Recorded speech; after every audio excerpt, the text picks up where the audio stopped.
Buenas tardes, doctor. ¿Cómo va el trabajo en el Juzgado Penal Nacional? Bien, ante todo, mi saludo a usted, señor Romero, y mi saludo también a la República y a toda la opinión pública. Bien, el trabajo en la Corte Superior Nacional de Justicia, que ve casos de corrupción de funcionarios y crimen organizado, es un trabajo arduo. La mayoría de los juzgados de investigación preparatoria, especialmente el séptimo juzgado de investigación preparatoria a cargo del doctor Chávez Tamariz y el mío, que es el primer juzgado de investigación preparatoria, son los que tienen una sobrecarga laboral, porque no solamente nosotros ingresan casos nuevos, sino que venimos con los casos antiguos que vienen de los sistemas de corrupción de funcionarios y de crimen organizado, que son casos altamente complejos. Por ejemplo, el doctor Chávez, solamente para terminar, tiene casos cuellos blancos, tiene casos la línea, digamos, de Línea María, me parece que ha tenido, y también tiene el caso de arbitraje, ¿no? ¿Y usted más o menos en números cuántos casos tiene? ¿Cuántos casos Sí, está viendo? yo tengo una cantidad aproximada, o sea, no solamente tenemos tengo en mi juzgado casos de corrupción de funcionarios de diversa gama, delitos contra la administración pública, pero también delitos vinculados al crimen organizado como tráfico ilícito de drogas. Últimamente ya tenemos casos de sicariato, extorsión, ¿no? Por la ola criminal que se ha incrementado en el país, ¿no? Y básicamente ustedes ven, digamos, prisiones preventivas. ¿Cuáles son los aspectos que se tratan en estos casos? Generalmente, lo primero que hay que tener en cuenta es que nosotros tenemos una agenda que atender en el día a día. Por día tendremos entre 3 a 4 audiencias por día, pero no son casos simples de un solo imputado y un solo hecho, sino son casos sumamente complejos en donde se ventila en un solo caso 10, 20, 30, e incluso tengo un caso donde hay alrededor de 110 a 120 imputados, ¿no? Y eso no solamente lo ventilamos en el día a día, sino también para que no para que no haya mayor sobrecarga, tratamos de resolverlo en el día a día, porque si no, nosotros nos saturamos. Aparte de la agenda diaria, donde hay que tener también reos en cárcel, también vemos pedidos que hacen las partes. Las partes nos plantean pedidos en defensa de sus derechos, por ejemplo, pedidos de tutela de derechos. También atendemos pedidos del Ministerio Público cuando piden medidas de búsqueda de pruebas, allanamientos, detenciones preliminares, incautaciones, y también cuando nos piden medidas de coerción procesal como prisiones preventivas, comparecencias con restricciones, impedimento de salida del país, entre otros, ¿no? Es decir, tenemos esa sobrecarga laboral. Aparte, si es que nos reservamos para resolver en gabinete, ya eso también es una carga acumulada, ¿no? Y en medio de todo este arduo trabajo ahora tiene que atender además denuncias que se presentan contra usted por, digamos, actuación. Se habla ahora último de un video, de un audio donde usted adelantaría opinión en uno de estos casos. Digamos, sobre ese tema, usted participó en una conferencia en un instituto. Muchas gracias, señor Romero, por preguntarme. Y antes de todo, yo he gestionado los permisos correspondientes ante el Poder Judicial para poder, sobre todo, hacer mis descargos en dos casos muy puntuales. En un primer tema sobre un presunto de adelanto de opinión en un caso, ¿no? Con audio falso incluido, y un segundo caso por una excesiva demora en resolver una prisión preventiva de 18 investigados en el denominado caso Tarjeteros. Bien, eso es gestionado. Bien, vamos al primer tema. En el primer tema, efectivamente, yo en agosto del 2024, dicté una charla académica para una entidad privada, ¿no? Y en esa charla académica, que era de modo virtual, se proyectaron algunas diapositivas. Por error se puso por error mío, y lo he admitido en todo momento, porque creo que un juez debe obrar con transparencia, ¿no? Con veracidad. Por error mío se colocó una diapositiva, una imagen en una de las diapositivas, ¿no? Y esta imagen correspondía precisamente a una publicación periodística efectuada por La República respecto a varias personas, ¿no? Que estaban investigadas. Pues bien, ¿qué ha pasado? A partir de esta imagen, de esta publicación periodística que yo coloqué en la diapositiva, se sostuvo que yo habría adelantado opinión. Incluso plantearon una recusación en mi contra. Y yo, cuando hice los descargos, yo fui lo más transparente posible. Admití que por error se puso esa imagen, ¿no?, en la diapositiva, ¿no?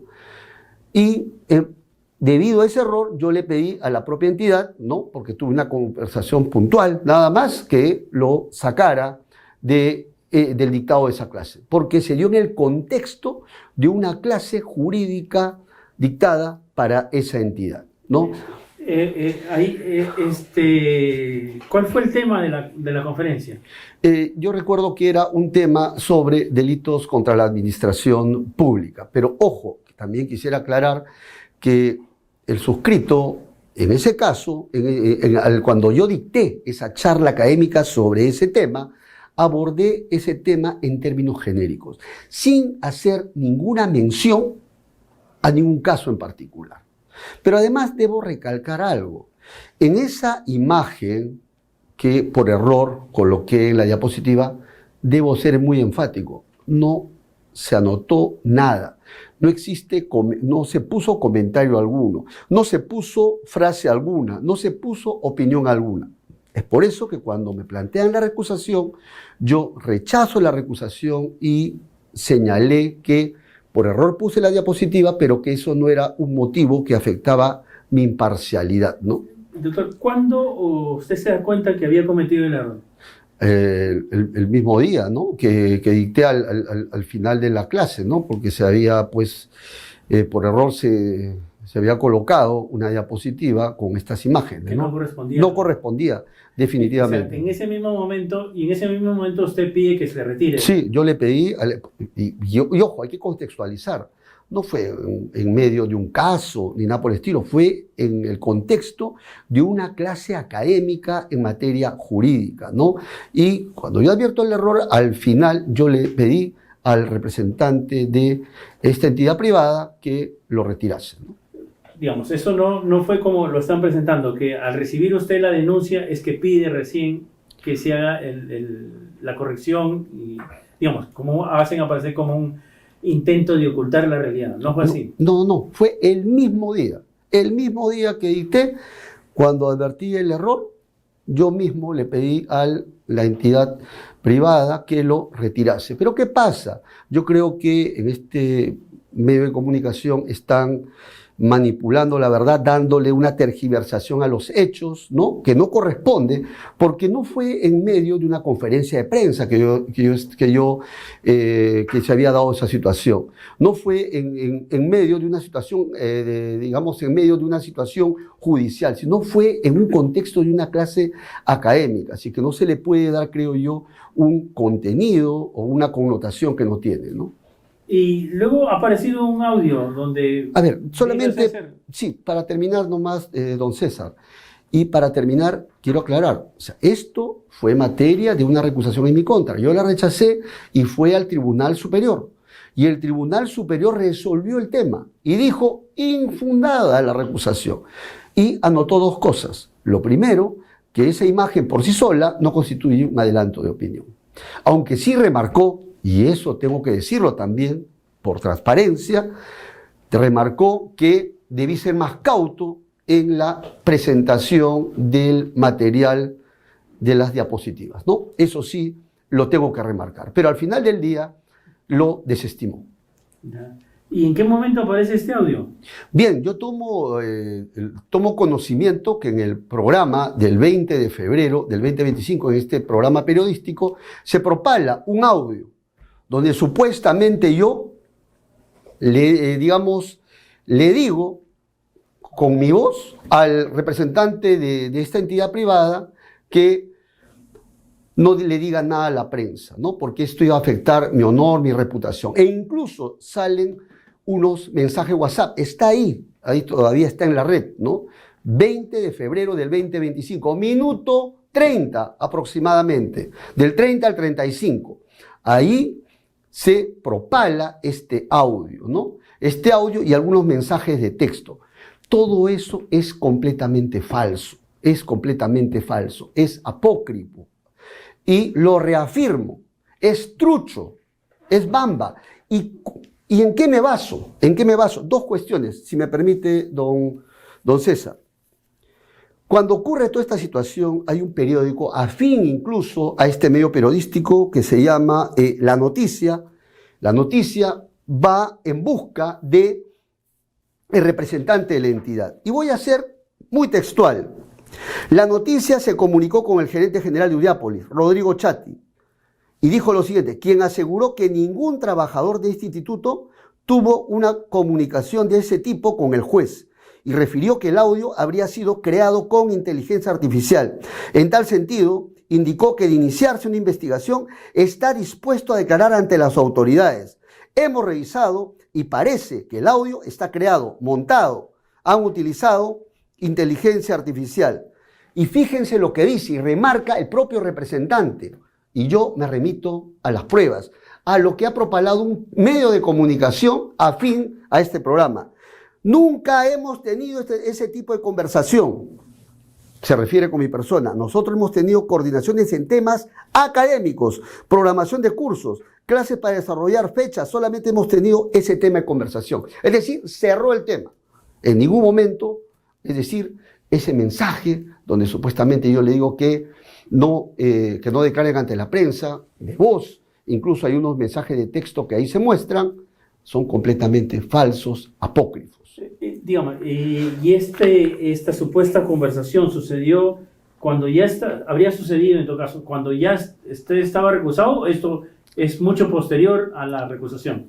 A ver, claro, es posterior, porque ya la recusación se había resuelto. En el trámite de la recusación de la apelación no aparece este audio, ¿sí? No, porque la recusación fue resuelta el 3 de diciembre del 2024 por la sala. Yo doy el informe, yo deniego, rechazo la recusación, y aquí está, y está todo documentado, ¿no?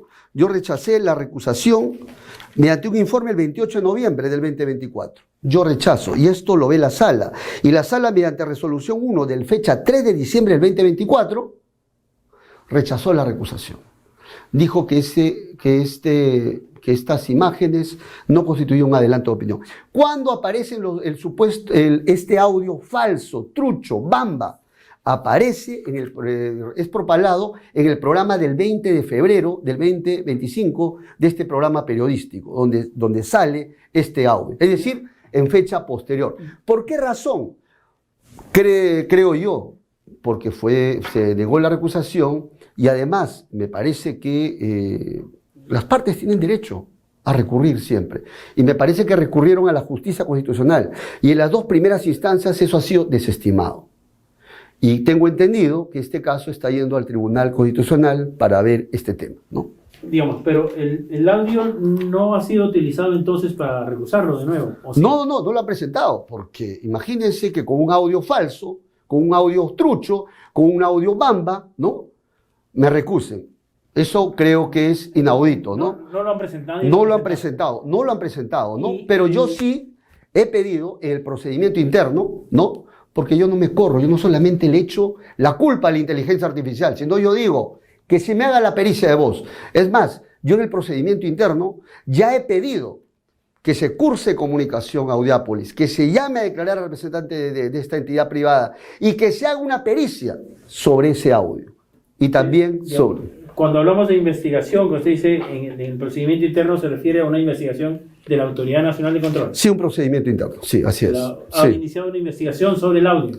Sobre el audio no, simplemente sobre dos temas. Y ahí también voy a remarcarlo, porque hay un quejoso que ha interpuesto una queja en mi contra por un supuesto adelanto de opinión, por la imagen y por haberle pedido a Udiápolis o a esta entidad privada que borre las evidencias. Pero ojo, también debo ser transparente que no ha utilizado el audio. Pero yo estoy pidiendo ahora, porque toda esta queja nace a partir de la propalación de estos reportajes que se han venido dando en este programa periodístico. Entonces, que se sepa todo, nada más. Pero en todo caso, si el quejoso no ha utilizado el audio, es que el quejoso tampoco no cree mucho en ese audio. Bueno, yo no podría ya especular sobre eso. Objetivamente no lo presentó. ¿Por qué razón? Sus razones tendrá, creo yo. ¿Podría presentarlo? ¿Podría presentarlo? Y si lo presenta, bienvenido. ¿Por qué? Porque yo mismo ya he pedido el procedimiento interno. Es más, he citado el programa, no solamente lo han propalado en un solo programa, sino en varios. He pedido, ¿no? Digamos que ese audio sea entregado para que se haga la pericia de voz. Yo no solamente le echo la culpa a la inteligencia artificial, sino también yo me someto. Se somete a una pericia que compare su voz con Perfectamente. Y que se corrobore, porque yo no estoy hablando sobre la nada. Se dice que yo hablo sobre la nada. No, estoy hablando en base a un dato que ya ha dado Udiápolis, o la entidad privada que ha dicho que nunca tuvo conversación de ese tipo, solamente académico, y de que ese audio había sido creado con inteligencia artificial. ¿Y quién lo recoge? Un periódico afín a ellos. Ahora, usted se ha vuelto ahí, se volvió el caserito de la Autoridad Nacional de Control. ¿Tiene otra investigación? Ahí creo dos más.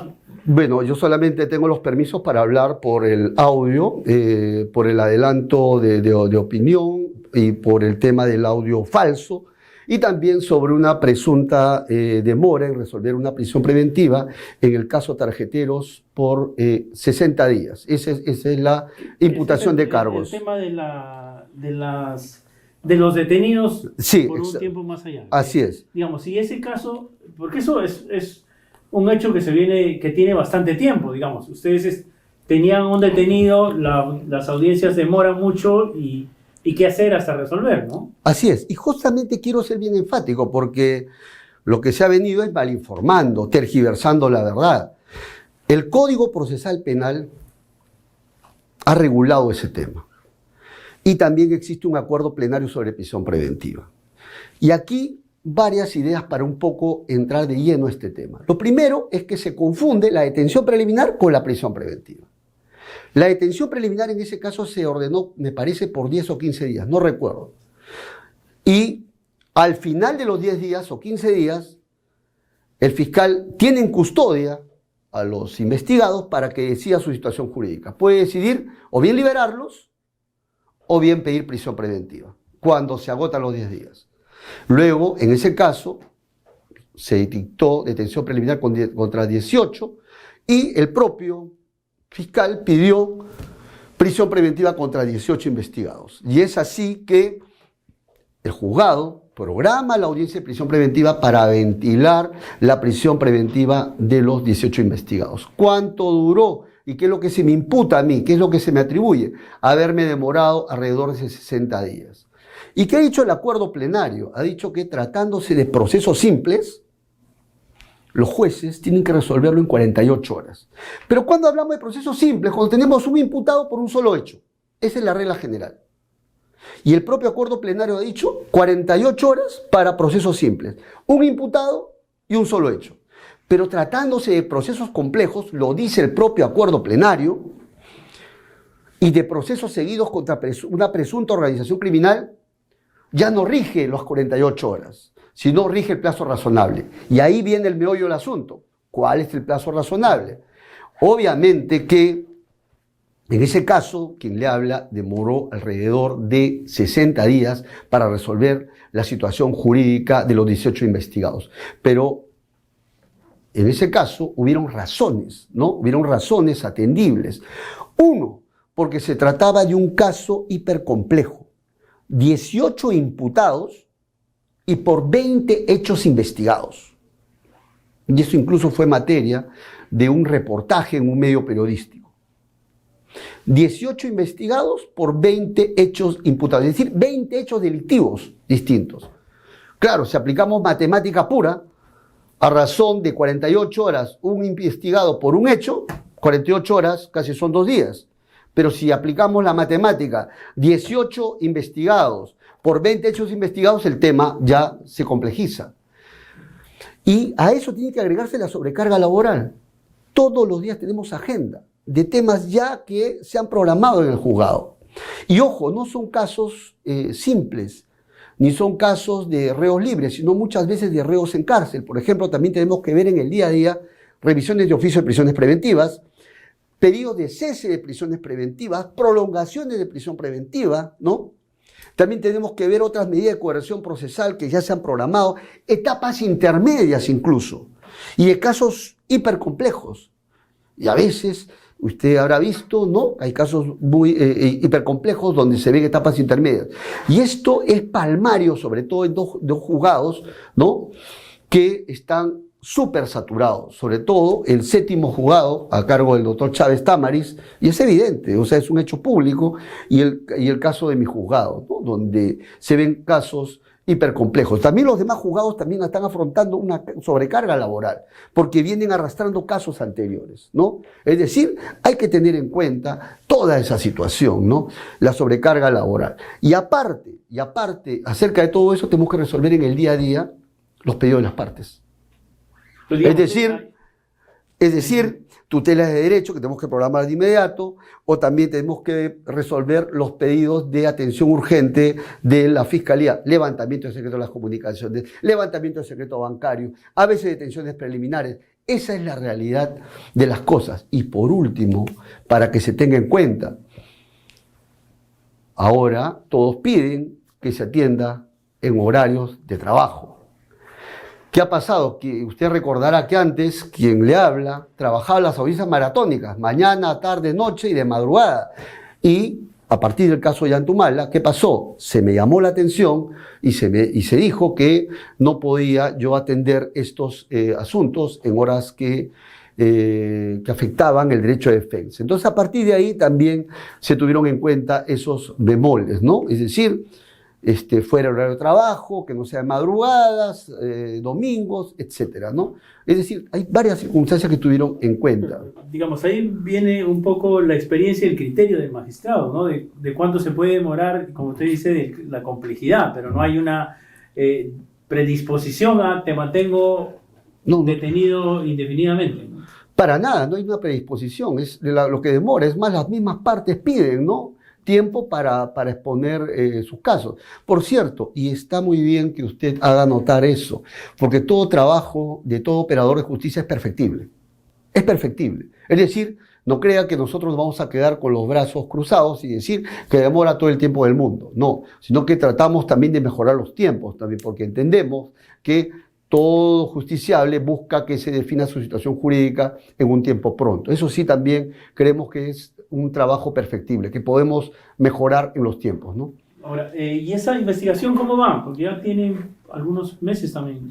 Bien, bueno, ya estoy haciendo mis descargos y yo siempre me voy a someter a todos los procedimientos disciplinarios y también haré los descargos correspondientes, pero que se informe la verdad de las cosas y también se entienda la problemática de la Corte Superior Nacional. La Corte Superior Nacional, por cierto, tiene gente muy capaz, pero no tenemos el suficiente, ¿no?, personal humano y la suficiente logística, ¿no? Yo creo que eso podríamos mejorar, ¿no?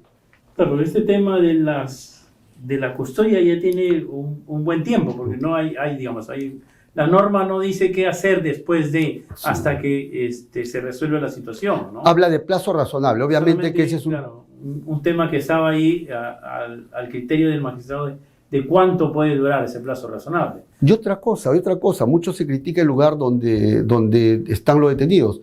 La Corte Superior Nacional, y que lo sepa, ¿no? No tiene un lugar donde tenerlos. Yo creo que eso ya corresponde a otras entidades más bien, construir o tenerlos en lugares adecuados para que una persona pueda estar ahí mientras se defina su situación jurídica, ¿no? Eso creo que escapa a nosotros. Se nos pretende responsabilizar a partir de las condiciones en las cuales están estos lugares, pero eso no depende de nosotros, ¿no? Nosotros desearíamos que eso más bien tenga mejores condiciones, pero eso ya escapa a nuestra voluntad. Ahora, ¿qué piensa usted de todos estos denuncias? Da la impresión de que lo quieren sacar del juzgado, de la Corte Penal Nacional. De un tiempo a esta parte, yo siempre he dicho, estamos en una sociedad democrática y es bueno que existan las críticas. Yo soy tolerante a las críticas, ¿no? Muy tolerante, muy abierto.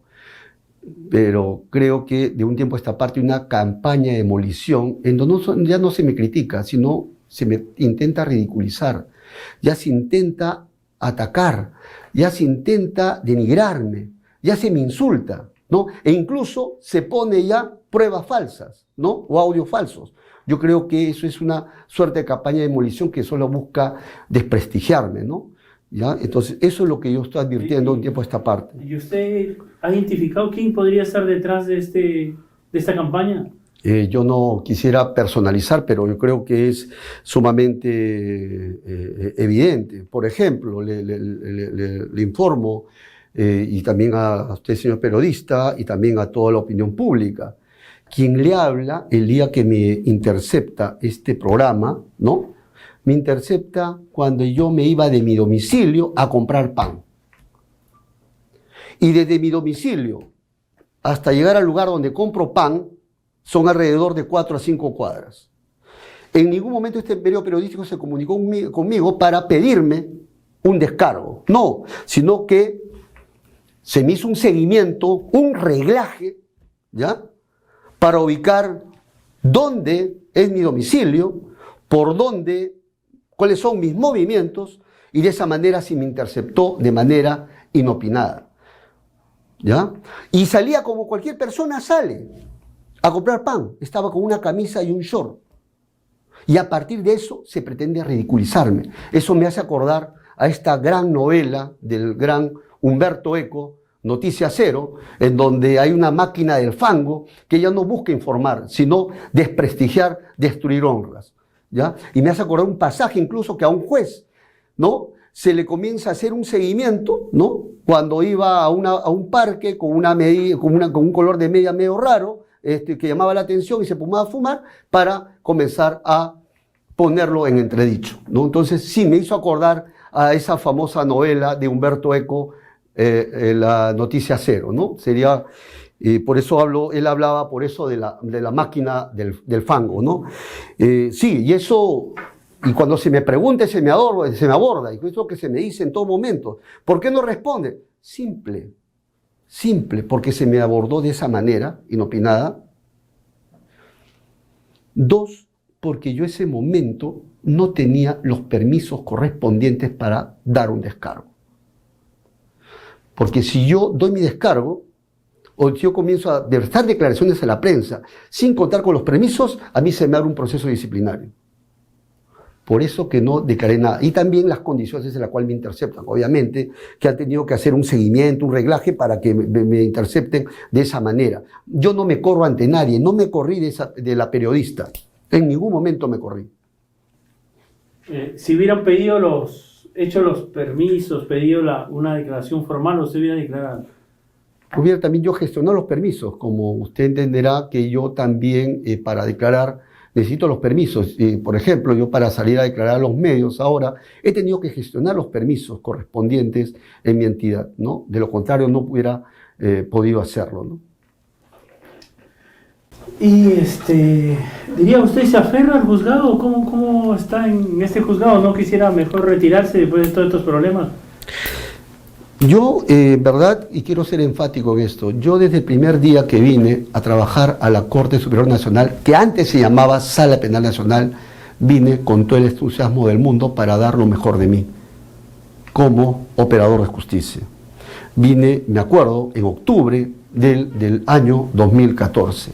Yo, desde el primer momento, soy consciente de que soy magistrado de la Corte de Justicia del Santa y de que este cargo se me ha brindado para trabajar de la mejor manera. Así que yo no me aferro a ningún cargo, simplemente voy a estar dispuesto y voy a aceptar lo que digan los superiores, ¿no? Pero creo que las cosas deben darse de las formas correctas, ¿no? No con mentiras, ¿sí? No con campañas de demolición, ¿no? Por ejemplo, he escuchado hace poco, ¿no? He tenido ocasión de ver una entrevista periodística en la cual se dice que yo miento, ¿no? Y acá quiero ser enfático. Una de las razones por las cuales salían los medios es porque se habían burlado, ¿ya? Se había ridiculizado el apellido de mi madre. ¿Qué pasó? En un programa 5 de mayo del 2025, en ese programa habló de mi nombre, Richard Concepción Carguancho, y dijo, disculpe la expresión, pero le voy a decir Carguancho por joder, y ahí está grabado. Eso no es insultar, eso no es menospreciar un apellido, es un apellido peruano y que con mucho orgullo llevo. Y creo que si se burla de mi apellido, se está burlando de muchos peruanos. Y eso tampoco lo voy a permitir. Y lo segundo, para dejar bien en claro, se dice que yo estoy haciendo un barrido o un reglaje a este periodista por el tema del colegio exclusivo. Falso. Lo que pasa es que yo he visto un podcast que es Pitucos Marrones, donde él mismo, con otra persona, revela de qué colegio es. Y justo entra en debate con estos chicos de Pitucos Marrones. Y ahí lo dice él. Así es que yo no estoy haciendo ninguna investigación, simplemente vi ese programa y recogí ese dato, nada más. Lo mencionó nada más. Sí. Ok, doctor. Creo que ha quedado clara la situación. Esperemos que esto ayude a aclarar todos estos temas y que usted pueda seguir desarrollando su trabajo con normalidad, con tranquilidad también. Sí, y muchas gracias por el espacio y bueno, mi ánimo es simplemente aclarar. Y debo ser enfático que no me aferro a ningún cargo, siempre aceptaré lo que digan los superiores, también me someto a todas las investigaciones. Es más, respecto a ese audio falso, lo reafirmo y es más, he pedido que se hagan todos los actos de investigación correspondientes para que se esclarezca ese hecho. Es más, he pedido incluso que se haga una pericia de homologación de voces.